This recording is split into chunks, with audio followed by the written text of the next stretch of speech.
Order, and welcome to the British Sitcom History Podcast. My name is Gareth, and with me, as always, is Alan. I'd like to thank the honourable gentleman for introducing me tonight.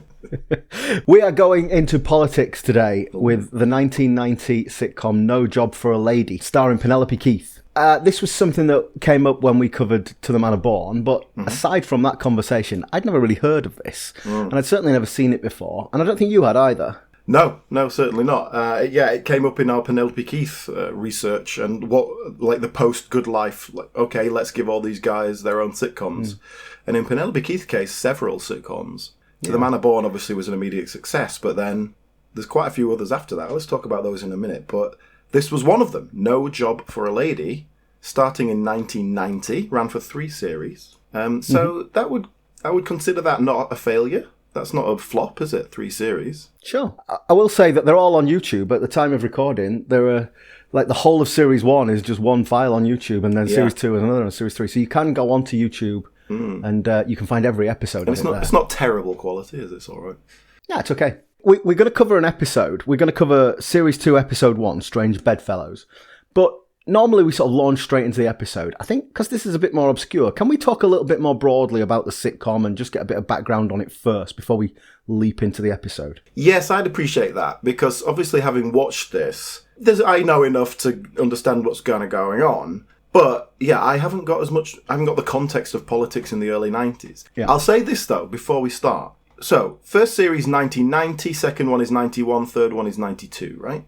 So immediately, before I even started watching, I was thinking, right, that means the first series is Thatcher, second series is after Thatcher's downfall, and the third series is after the general election, where Labour was expected to do a lot better than they did. It's not mentioned though, is it? It's not referenced. And I think I heard Thatcher's name mentioned once. Yeah. Or maybe some reference to the Iron Lady or something. But certainly she is not a background character in the way that, say, for example, in New Statesman, well, Margaret Thatcher's a background character and actually is in the foreground a couple of times. Yeah.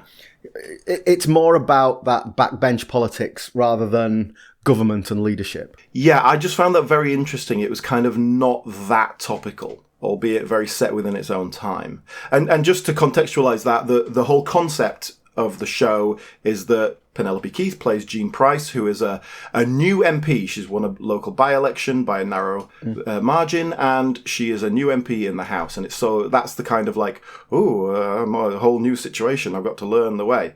And that is then exacerbated by the fact that she is a woman. And a woman. That is a notable thing. And it is a notable thing in 1990. It feels to me like a 1980s politics programme. Yeah. When I talked about Yes Minister on the British Political History podcast, when I went on that, we were saying that's made in the 80s. That's actually made during Thatcher, but it feels very much of the 70s. And I think this is 10 years later. And there's a few times today I want to make some comparisons to Yes Minister. But this feels like the 80s. This feels like an ideological young Labour MP. She's pure of heart and pure of spirit, and she wants to make a difference in the world.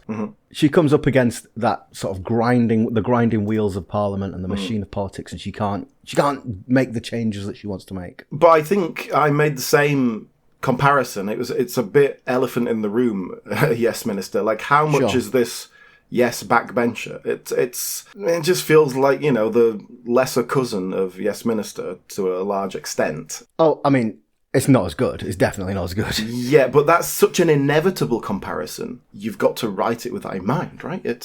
You've got to either bring something different, like New Statesman is in the same world, but it's totally different vibe. But this feels so like it's just the same as Yes. It could be a prequel to Yes Minister with him, just starting. Its USP really is, it's a woman. And they do lean on that, but it doesn't feel like that's central enough. Do you know what I mean? It just contextualizes. Well, there are several episodes where, the episode we're going to talk about is, talk about censorship and page 3 and all that kind of thing, and feminism. And so it's definitely leaned on in that sense. But yes, if Penelope Keith's character was played by Richard Briers, would it be any different? Not hugely. No, I don't think it would be. No. I think that Yes Minister is a satire of the futility of politics and how you can't get anything done. And I think No Job for a Lady is more a satire of Labour politics and that futile search for purity. You think back to the 1980s, you would imagine it was alternative comedy and everyone was bashing Thatcher. And that is broadly true. But then there was also that comic caricature of the loony lefty, you know, the tree hugger, the lentil eater. And Penelope Keith is she's occupying that role here. She's a champagne socialist. You know, she's very well off. She lives in North London, but she's a radical lefty. Well, that's right. That raises a question.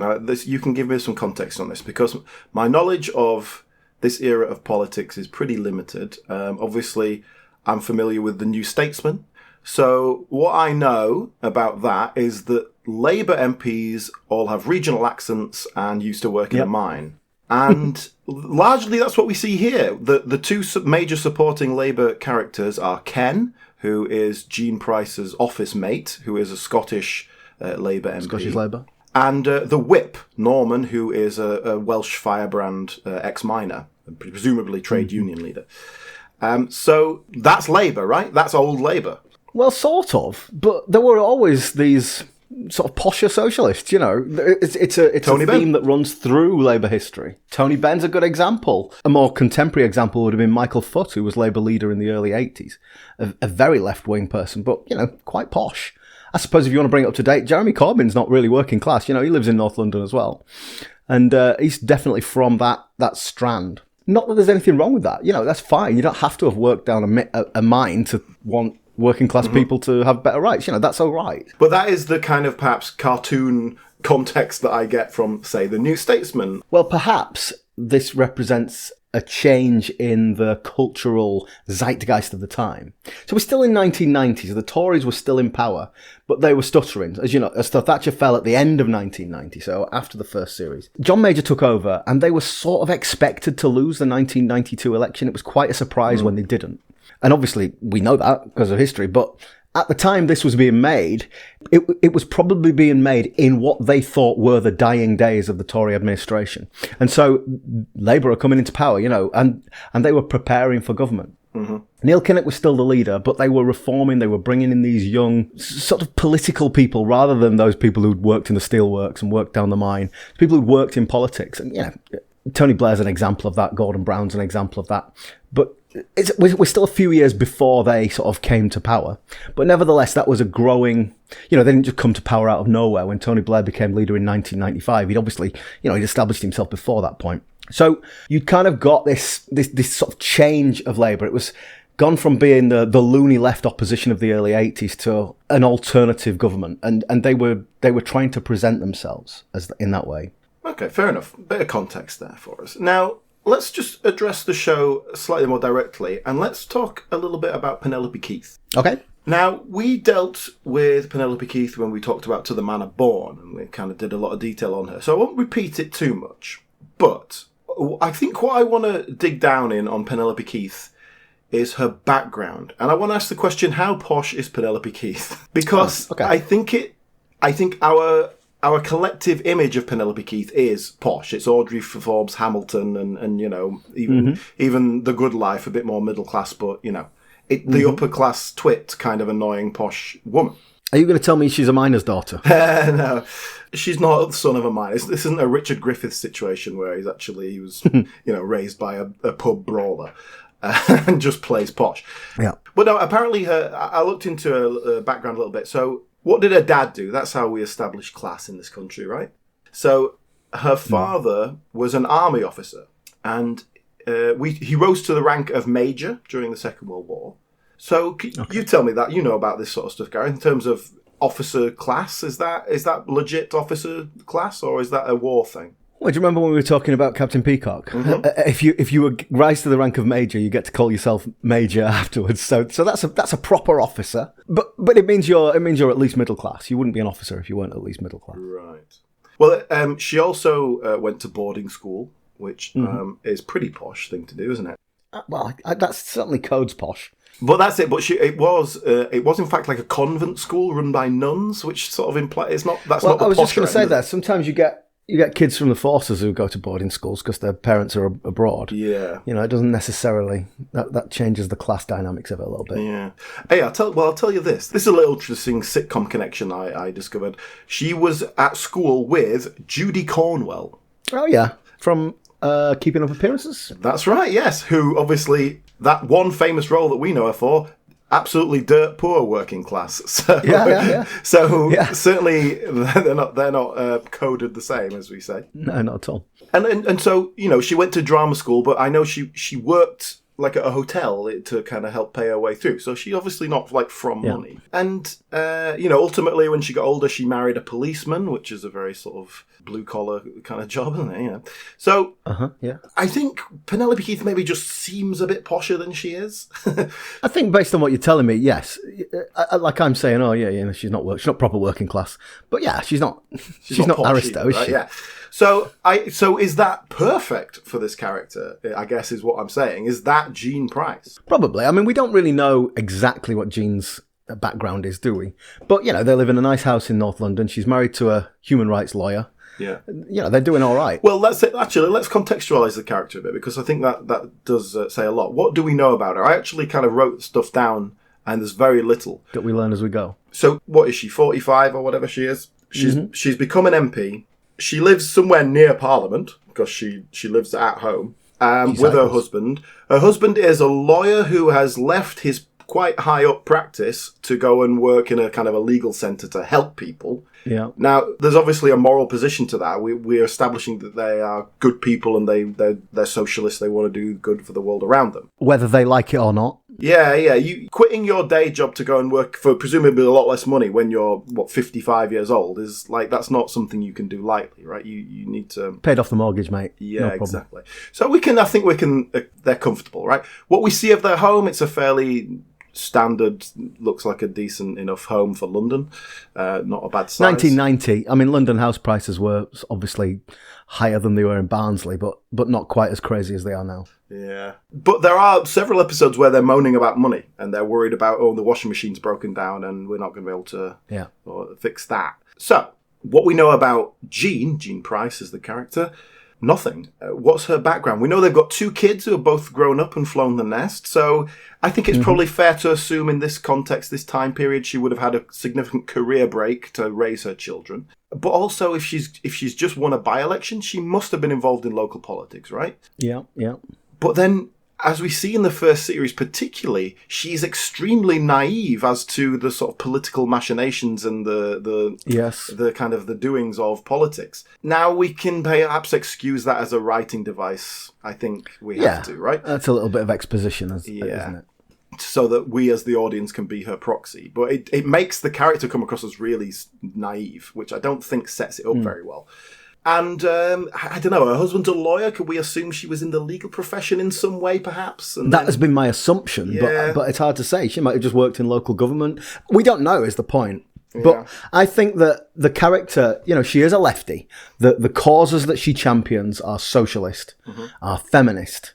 And again, in the 80s, that would have been coded loony left. But she's very much in that kind of... the word I want to use is patrician. She's a patrician socialist. I think that's probably a misnomer because it's a woman. But it's kind of...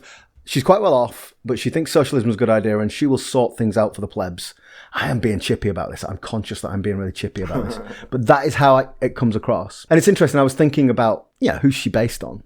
And you've got those female Labour MPs in the 1980s. Well, can I ask you, actually? I was wondering about this in terms of the context. Jean mentions several times that there's not a lot of women in Parliament, and obviously that's a big part of the show, the way they're treated. Oh, I've done the numbers.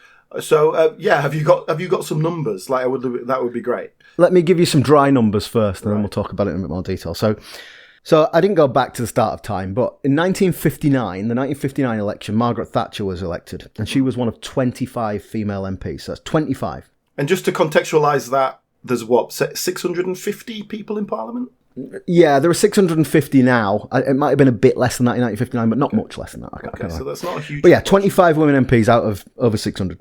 In 1990, when this was made, there were 41, so not that many more. Some notable names, Margaret Thatcher, obviously. Betty Boothroyd, everyone will remember the speaker. She was an MP then. She wasn't the speaker at that point, but she was an MP. Margaret Beckett, who was the first female leader of the Labour Party a little bit later. And then a couple of names that you may know. Diane Abbott, I'm sure you've heard of. And Claire Short. Do you remember Claire Short? She was seen as a sort of loony lefty. And she kind of got monstered by the tabloids. And she ended up being, in the cabinet when Tony Blair became Prime Minister. But back then in 1990, Diane Abbott and Claire Short were the avatars for that loony left, radical feminazi type thing, you know?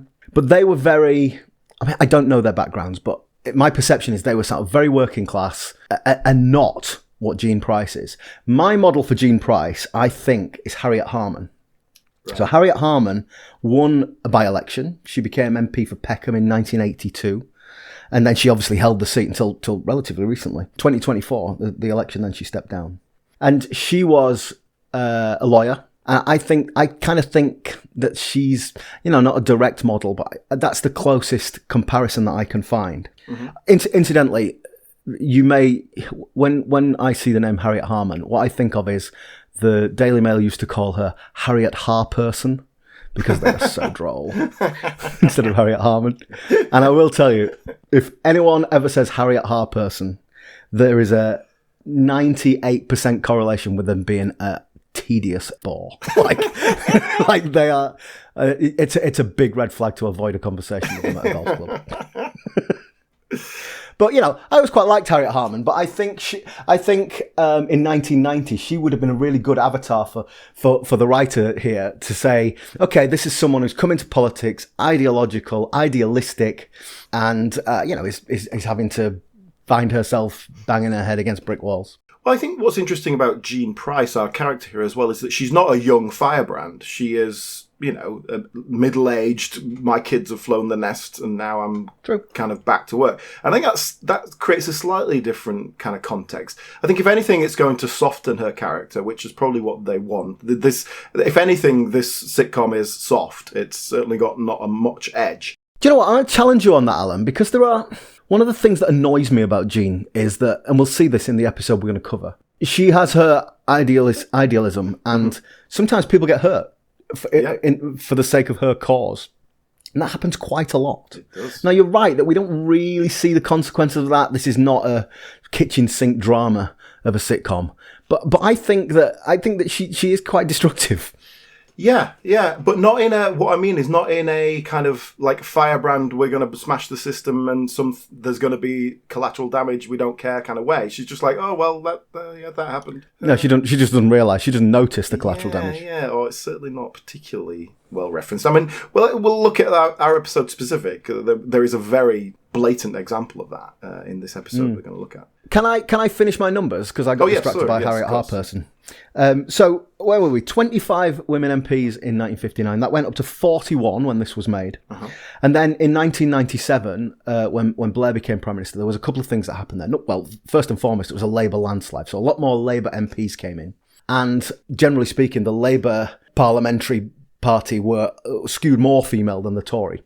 But also, in the lead up to that election, Labour had pioneered all-female shortlists. Mm-hmm. So in quite a lot of constituencies, they'd forced the issue and made sure they had more female MPs.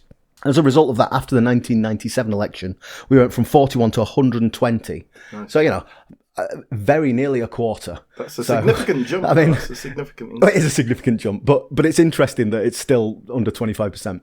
But do you remember what the media called all those female MPs in 1997? Do you remember? Blair's Babes. Blair's Babes, because nothing says social progress like Blair's Babes. So 120 in 1997, 120 female MPs. So can you have a guess now out of 650? It's not a trick question. Genuinely, it's gone up. I think it'll have gone up, but probably not as much as you might think. 180. 263. I was pleasantly surprised by that. That's pretty. Yeah. So again, not 50-50, but a lot closer than it was before. Yeah. It reminded me of something that Jean says specifically in the show at one point, where something along the lines of the problem for women MPs is they haven't got a wife, and then she sort of clarifies like how are you supposed to go and do your job as an MP and then go home and do the washing and like look after your kids. But that is tackled because every time we see Jeffrey, her husband, he's doing some domestic chores. That becomes a bit of an issue because there's a man ironing. Have we ever seen such a thing? And in this show, he is not presented as why am I doing this? I'm a proper man. He is happily doing it. He's supporting his wife. We get the impression that he's had his big career and he's slowing down a bit and he's supporting his wife. I think it's a lovely relationship between the two of them, actually. Yeah. Because he's smart and he challenges her and he disagrees with her sometimes, but he supports her when she needs it. I agree with you. I think it's a great relationship and a good character. But in the context generally of women becoming MPs, in the broader sense of women having powerful careers, the problem is, certainly at that time, and even so now, I suppose, well, you've got to have kids and kind of raise your kids. Like, you're going to have to take 15 years out in the prime of your career. Obviously, you're not going to be able to build the same type of career. And, things are slightly different now just because it's like, okay, well, a man can actually look after a child or, you can, if you're doing well enough, you get a nanny or something like that, right? But that is just a cultural thing. And in 1990, certainly, it was a much bigger thing. Very much so. There was a big change during the Blair years because one of the things that I remember from when I was a kid and started being interested in politics is that you used to get these late night debates, so they would start a debate at lunchtime or whatever, and it would just go on until it went on and it'd be gone midnight and they were voting. And this was a thing that to be an MP, you had to have a place in London, you had to have a place near Westminster because you'd be up till all hours. And that was difficult for anyone who wanted to have a family life. And of course, culturally, that means it was more difficult for women. Mm-hmm. Whether you think that's right or not, that's the truth of it. So with Blair's babes coming in, that changed the weight of that. So there was a lot more pressure from the backbenchers to change things. And generally, Parliament finishes a lot early now. That all changed in the late 90s. The rules were changed, so there were sort of deadlines and things closed down at a reasonable hour. Although I researched this yesterday, I was really interested. So I was like, is it 9 to 5 now? And it's not. They generally finish at 7, so it's not. It's not 9 to 5. Oh, except Mondays. Mondays they can go on till 10:30. That's all right. So it's still pretty antisocial. Even if you live in Zone 5, you're not going to get home to see the kids to bed if you're working till 7 every night. And like we see with Jean, she is whatever. We don't really know where she lives, but let's say Islington or something. She can get home and just to change her trousers and then come back into Parliament. Like what? Yeah. What's happening? And at one point, she is moaning about this because she missed her husband's birthday dinner because she had to go and do a vote or whatever it was, and she's moaning about it. And Ken, who is her office mate from Scotland, he says, I see my children for 4 hours a week. I go up at the weekend and see my kids, and then I have to get the train back. Like, shut up. It's kind of his slightly polite way of saying that. So that's still the norm, no matter what time you finish on a Monday night. If you're the MP for Newcastle upon Tyne, you ain't going home until Friday. Yeah, which is why they should put Parliament in Manchester. Yeah, I agree. A little bit of politics. I don't think to be honest, I don't think that's all that controversial. I think there's quite a lot of people, even within Parliament, who think that's a good idea. Yeah.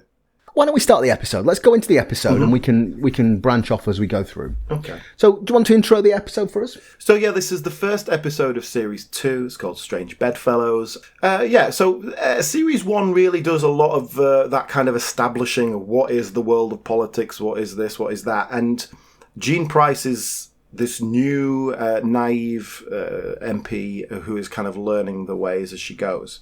And that is very much the whole thing of Series 1. She gets herself into a bit of hot water because she speaks too soon or she does something and then there's unexpected consequences, but everyone around her goes, yeah, we knew that was going to happen. Yeah, the machine reacts to her and sort of shuts things down. Yeah. They pull back a bit from that in Series 2. She's a bit more experienced now, and so she's kind of found her feet. It's relatively subtle difference, but I think it helps the character in general because, like I say, in Series 1, she just comes across as very naive and silly. Yeah.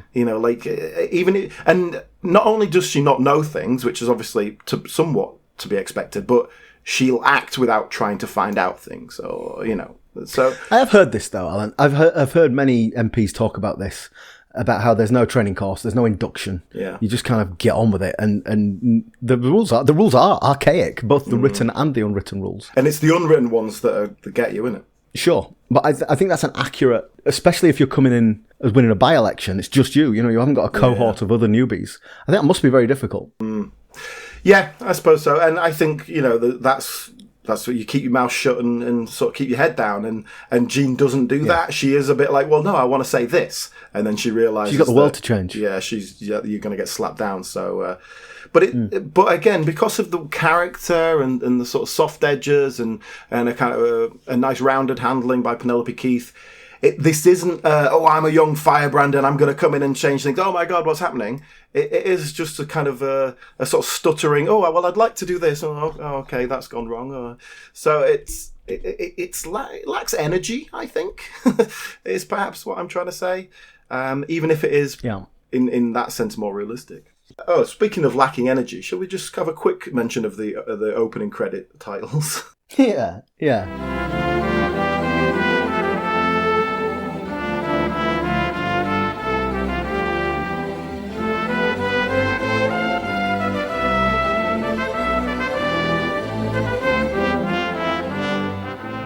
Very drab affair. It's a very portentous kind of fanfare-y type theme tune, and it's played over some cheap graphics portcullis type graphics, which are very uninspiring, very drab. Yes, that it's like a sort of trumpety. I'm not very musical, but it's a sort of crap fanfare, isn't it? Yeah. It made me think of the sort of, if the BBC was doing a production of a Shakespearean history, the sort of music they put on, and not one of the good ones like Richard II or something like that.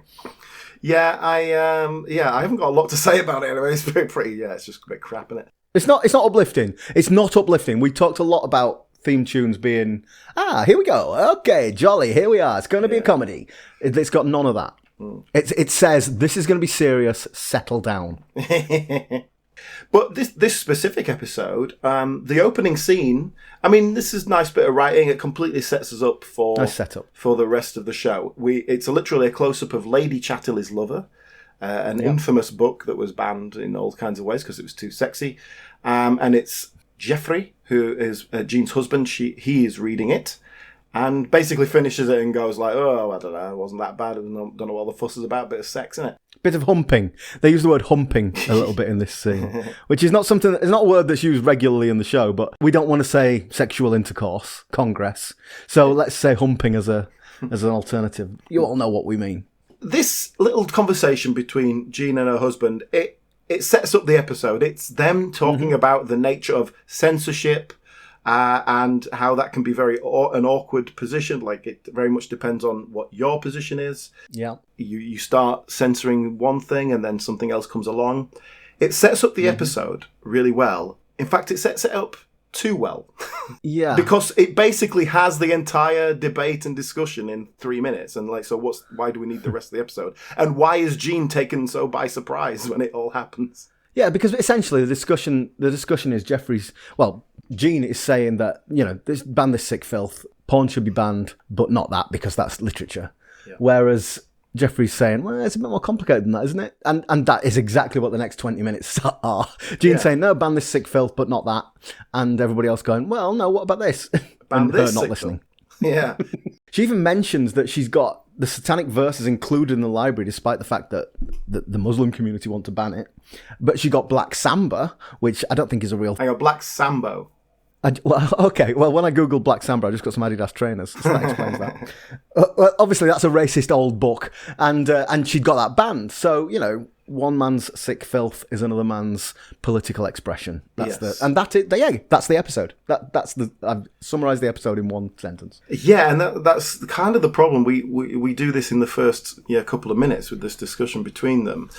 And this is kind of a problem I have with the show as a whole. It feels like it doesn't get deep enough into these things, or it doesn't analyze them in any significant way. It's a bit too superficial for me. But this is fairly typical. Yeah. Well, with the next scene, we'll get to the next scene in a minute, where we sort of move out of their home into the real world. But before we do that, do you have any notes on their home? Because I'll tell you what my notes are. Yeah. The Price House. Lots of books and a box of wine. A box of wine, I noticed that, yeah. And that is nice, because that box of wine is deliberate. She squeezes him a glass out of the box, and that's a deliberate choice, and I like it. Yeah. I think the box of wine is very Jean Price. She's a wine drinker, not a beer drinker, but she's not wasting money on a good bowl. Let me give you a quick word on Jeff there, or rather Mark Kingston, the actor playing the husband. I did not recognise this actor at all. Who is he? I think he's a bit better known in the world of theatre, but he was, He's got a long list of credits if you go on IMDb or whatever, but just like one episode here, one episode there. I mean, he was in an episode of The New Statesman, for example, that I recognised him in when I went to look back at it. And just kind of dropping in little roles like that. But yeah, in theatre world, his most notable thing was he originated the role of Frank in Educating Rita. Ah, the Michael Caine character. Exactly. So when they did the film, they brought in Michael Caine. He was the original in the theatre show. Oh, so Julie Walters kept the gig, but this fella didn't. Yeah, that's a shame. That's the world of film. Can't compete with Michael Caine, I suppose. Yeah. And the other notable thing I saw from his theatre credits, that he was also in the original production of The Norman Conquests, another Alan Ayckbourn play, but series of plays. Right. But those plays are notable because when they were originally produced in 1974, two of the original cast, alongside Mark Kingston, were Penelope Keith and Felicity Kendall. And it's that play they were seen in that went, oh, I'm casting The Good Life right now. These people look good. Let's get them in for an audition. That would be why I remembered, when you said The Norman Conquest, that rang a quiet bell and I couldn't place it. That would be why. So that is where they were not exactly discovered, is a bit broad, but certainly for Penelope Keith, it was a notable role for her in her career, and it kind of led to The Good Life as well. Well, that's interesting. So let's go back to the scene. So we move out of the Price house, and our next scene is in a newsagent's shop, and it's not a set that we've seen before. We've not been in this newsagent's before, or indeed are we afterwards? Just a one-off, this, yeah. Just for this episode. Essentially, Godfrey, who's the Tory MP, who's a sort of antagonist to Jean, Godfrey's buying porn. That's basically the setup. Yeah. Godfrey, yes, of course. So he is one of our regular characters, and he's the Tory MP that we connected to. He represents the Tory party. Mm-hmm. Just before we get onto him, the newsagent here, did you recognise him? Well, yeah, so I'll tell you what happened, right? I knew this guy's face, and I'm like, oh, I know him. Where do I know him from? No, I don't know where him. Yeah. It was torturing me, so I went to IMDb, looked him up. 438 episodes of Casualty. That's it. That's of course. Yes. I mean, I've watched Casualty maybe 4 times, but that is exactly what. But exactly in the time period when I watched it, the 90s, he was in it throughout the 90s and like many years after that as well. But I didn't know. Yeah, I did the same thing. I was like, oh, he was in The Bill or something like that. Yeah, but I had to look it up. What was his name? Let's Ian Bleasdale. Ian Bleasdale, that's right. Yeah, so yes, you would know his face if you've just existed in Britain in the 1990s. You would know his face. But yeah, so he does a nice little turn here as the newsagent. Nice sort of. Oh, he's really good, actually. Do you know what? Joking aside, his guest appearance here, he's excellent.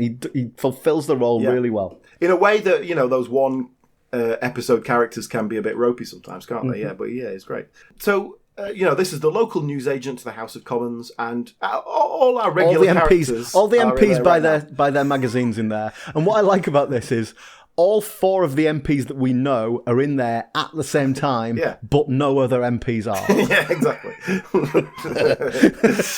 That's okay. That's sitcom world. All right, that's fine. So now this newsagent is a proper newsagent. It's selling newspapers and magazines and maybe the odd chocolate bar and stuff, but it's littered with newspapers, right?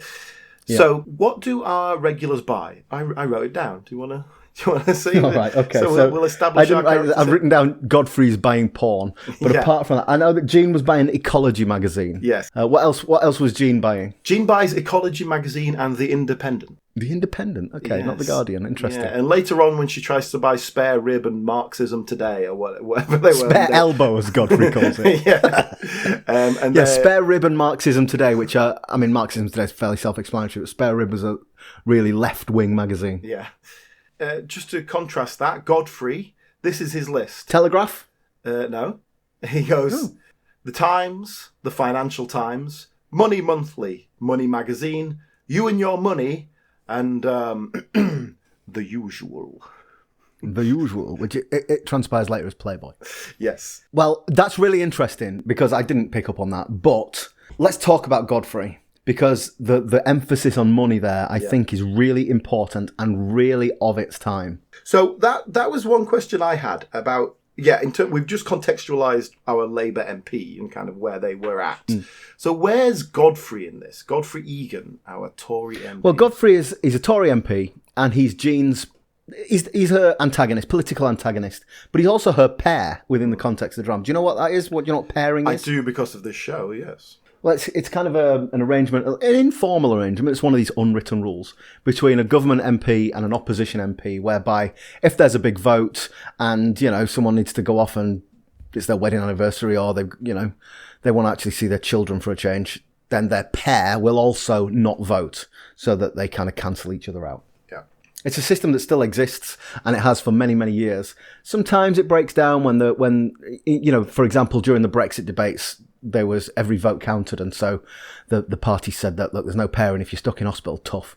And you get the undignified spectacle of people coming in wheelchairs and drips just to vote, which is crazy. But generally speaking, the pairing system avoids that sort of thing. Okay, so what about Godfrey then? They kind of rub along quite well together. Mm-hmm. They are politically completely different, but they sort of got this symbiotic relationship where they feed off each other and wind each other up. And for the purpose of the sitcom, this is the key relationship. I think this is the relationship where the fun is. I love Godfrey. I think George Baker's great, and this is my favourite bit of the whole show. It's a great performance. He's having a lot of fun with it. Yeah, he's having a lot of fun. Basically, he gets a little bit worked up in this one. He gets worked up because he can't buy his Playboy, essentially. Whenever it impacts on him, he gets upset. But essentially, he couldn't really give a monkeys. He's in Parliament to make some money. He's in Parliament because it's fun and he's good profile. He doesn't really care. He's not got principles in the same way that she has. Mm-hmm. And in terms of what is he in our political context? What type of Conservative MP is he? He is a Thatcherite. Right. So I think if you were watching Yes Minister, we don't really see many politicians in Yes Minister. But that era, that 70s era, your Tory caricature would have been, a patrician, the third son of an aristocratic family who deigns to come to Parliament and vote on what the little people need. That's not what Godfrey is. Godfrey is there to make money. He is post-Thatcher. It's all about the money. And he is there to chisel out as much for himself as he can. In fact, there's an episode in Series 1 where Ken says, don't be fooled by him. His dad was a train driver. So he's, he's certainly not an aristo. Yeah. But there's, again, I think this was Series 1. There's a lot of examples of him just basically with a little side hustle. He's got a speech writing company. So he'll write the speech for an MP, but he'll get another MP to write it for him, and he's making a little profit he's brokering speeches. Yeah. He's getting people to pay for tours of Parliament, and he's paying other MPs to host us. He's doing a great hustle. He is making money, and he's probably not making that much money, but he's always got his eye on the pound note. Mm-hmm. I like him. Now, I just want to quickly, before we go on, I want to compare and contrast that with what we get in Series 3. Now, for whatever reason, George Baker was not in Series 3, and so we bring in a new character who essentially fulfills the same purpose. He's our Tory MP representative, and he is Jean's pair, played by Michael Cochrane. We'll talk about him in a second, but a very different... I don't think the character's supposed to be that different, but he's played differently, and there's something about him that's just more malevolent. That's a good observation. I completely agree. I thought when he came in, I sort of thought, George Baker's got better work, fine. And it's a different, the character's called Richard Monckton. It's a different MP, but he's essentially the same thing. That was my first impression. Yeah. But you're right. I think as opposed to Godfrey, who's having a lot of fun and doesn't really give a monkeys, Richard seems a lot more serious. He seems more like that patrician, that sort of old-fashioned Tory who doesn't really approve of all these women here and doesn't really approve of all these changes that society is undergoing. Yeah, and it changes the tone of the show and like their interactions, and it makes it feel unpleasant, more unpleasant. He loses the comedy somehow.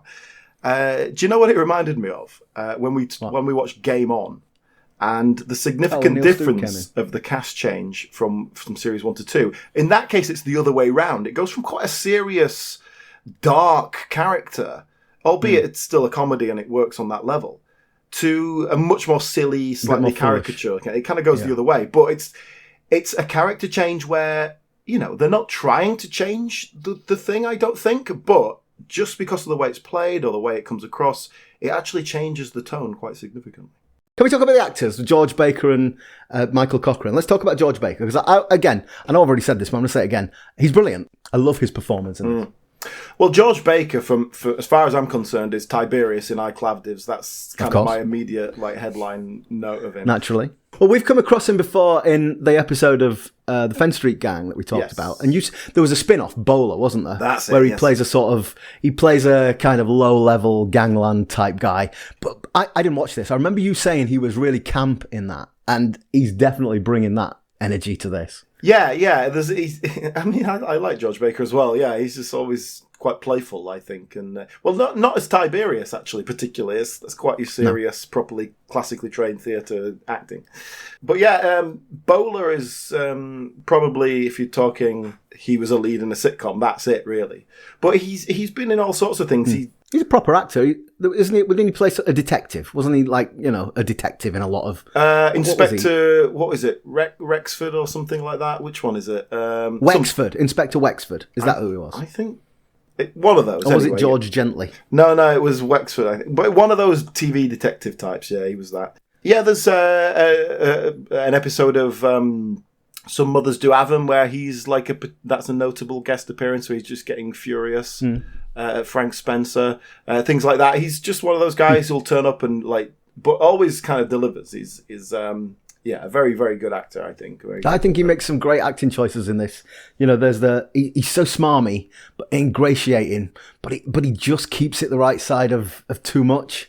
His laugh is wonderful. You'll have to drop a clip of him laughing in here, because that's an acting choice right there, isn't it? That's not on the script.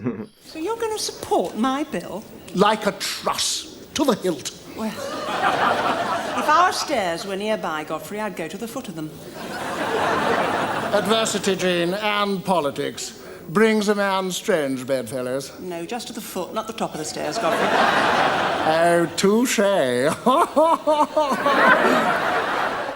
Here's an interesting guy I found out about George Baker. I recognised him from Bond films because he is in he's in the George Lazenby film. Is he? Yes. You sound like you've got quite expertise in James Bond there. Why would that be? So I'm currently touring a one-man show about James Bond, essentially. So I've done a bit of research on that. George Baker is in On Her Majesty's Secret Service as a character called Hilary Bray, and it's notable because George Lazenby then goes undercover as him, and for some slightly bizarre reason... do you know what? I've got it. I remember it, yeah. For some slightly bizarre reason, when George Lazenby is undercover as Hilary Bray, it's George Baker doing his voice, and it's kind of dubbed in as if Bond is doing a really accurate impression of him. Even though it doesn't need to be, because they don't know who he is or what he sounds like. None of it makes any sense. But anyway. That sounds like they'd have to do quite a lot of work to make that all match well. And look well done. Or just make it match a bit. This is not a James Bond podcast. There's plenty of those. But here's the interesting thing I found out when I was reading about it. Apparently, George Baker was Ian Fleming's hot pick to play Bond when they were starting it, and obviously Connery got the part. Really? But he got the look. How old is he? How old is he then? So how old would he have been in 1962? 30, 31. He was a year younger than Sean Connery. Okay. So there you go. All right. Imagine Sean Connery in No Job for a Lady. I'm not doing the impression. I'm not doing it. Okay, so quick word on Michael Cochrane, who is a regular in Series 3. Well, let me tell you about Michael Cochrane. So as soon as he appears on screen, I'm like, it's Sir Henry Simmerson. He lost the King's colours. Do you know what I'm talking about? I don't know what you're talking about. So here's Sir Henry Simmerson, who is one of the baddies in Sharp. Sean Bean in Sharp. Yes, now, I absolutely love Sharp. It was right in my timeline. When I was in my teens and early 20s, I bloody loved Sharp. And Sharp is a working class lad who's been accidentally promoted to be an officer. He don't really fit, but he's a brilliant soldier. And every single episode, every single film, he'll punch an officer, he'll kill a Frenchie, and he'll kiss a lass. And that's it. That's what happens. And it's brilliant every single time. Well, Michael Cochrane plays the officer that he punches in several of the Sharps. And he's a bad guy. He's a smarmy, terrible officer, bad guy, whips the boys when they don't do what they're told, and he gets his comeuppance. That's essentially his arc. Yeah. But he is a bad guy in my head. So when he turned up, I'm like, well, he's perfectly cast. He's the evil Tory. That's Sir Henry Simmerson.